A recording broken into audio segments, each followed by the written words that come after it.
Greetings, my name is The Games, and today Zer's on Nessus. You can find him today over at the Watcher's Grave. Don't forget to do his Xenology quest every single week for an extra chance at another exotic, or an exotic that you might have missed from a previous season. The Hawkmoon he's selling this week has Hipfire Grip, Polymer Grip, as well as Alloy Magazine with Small Bore. Not bad, not great.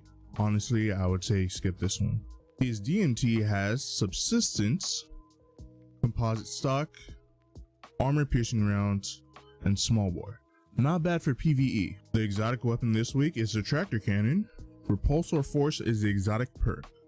This weapon emits a powerful impulse that pushes enemies away, suppresses their abilities, and makes them more vulnerable to incoming damage. I believe this is a 30% buff to damage taken. Scientific Method is its secondary perk. Damaging an opponent temporarily increases speed and handling.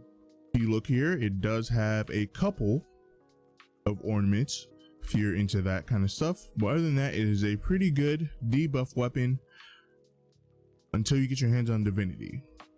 But otherwise, this is a good debuff weapon for your teammates if you like to play support, or you like to troll people in Crucible and like to shut down their supers in Mayhem. The Oathkeeper is the Hunter exotics. Adamantine Brace is the exotic perk. Bow charges can be held indefinitely. As you can see, the exotic armor is still bugged, but it is a pretty good bow exotic, especially if you want to match it with something like the Le Monarch, which means you can hold down its charge indefinitely and have that poison arrow shoot out whenever you feel like it. If you don't know, hunters are the only character that can jump or do their special jump in the air and still maintain a bow charge, so this is pretty strong on a hunter. Don't grab this one. Try and see if you can get it from an exotic lost sector, and that same goes for the other two exotic for the other characters. So let's move on. For Titans, we have the helmet Saint 14. Targets that enter your Ward of Dawn are blinded, while allies that pass through gain an overshield. Guarding with Sentinel Shield blinds nearby targets. This has become more of a PvP helmet in the past couple of seasons, especially now that they've nerfed the regular bubble. I don't see why you would use this for the banner shield. So honestly, if you like to, be that guy in PvP, this is the helmet for you.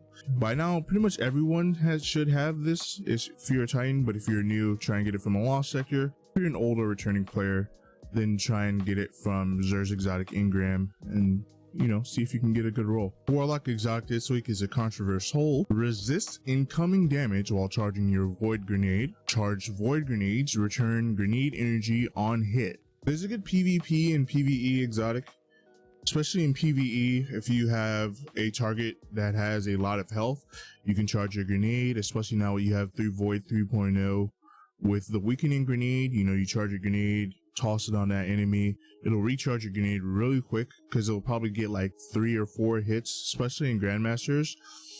I don't see too many people focusing on this exotic because there are slightly better exotics that do somewhat similar when it comes down to recharging your grenade, but this is not a bad choice. So honestly, try and see if you can get a decent pair. I like to use my Controverse Holds mainly in Gambit. I know it's gross, but we all have to play Gambit sometimes, especially me who likes to get Bright Dust. Either way, this is a really good exotic.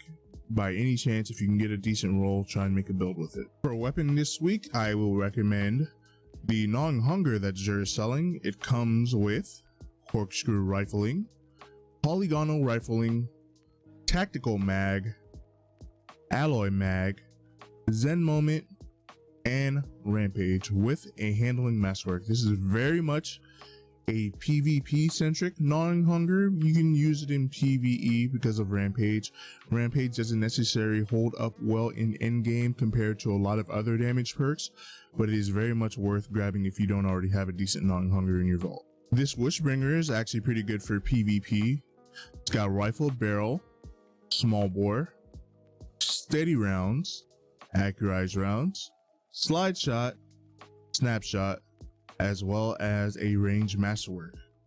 It is also a rapid fire frame. For those of you who like to get really up and close, they tend to not have more range than the other shotgun archetypes, but if you're up close and personal, technically it doesn't really matter when it comes down to shotguns, especially this one is going to get a second shot off a lot faster than all the other shotgun types.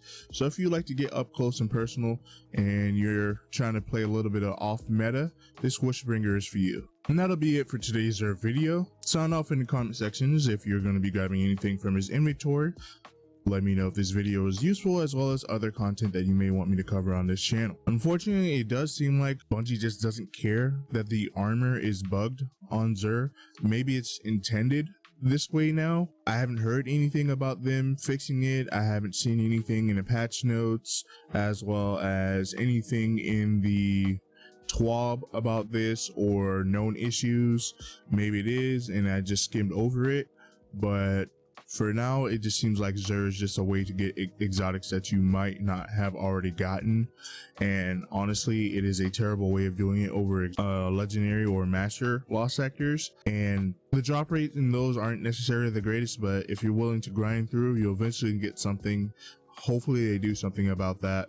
Until then, if you do already have some exotics that he's selling and they're obviously terrible, then I would just say the best way to use Xur, besides getting legendary weapons that may be interesting rolled, or possibly just grabbing his exotic every single week and just deal with the random roll and see if he gives you something good out of that. But I don't know. So until we hear more from Bungie, I guess I would just say, use him as a catch-up mechanic, as well as possibly getting a Hawkmoon or DMT, and maybe legendary weapons, because the legendary armor is also still bugged. So I guess that's another way to get cosmetics for transmog that you might have missed from previous seasons. But that'll be all for me.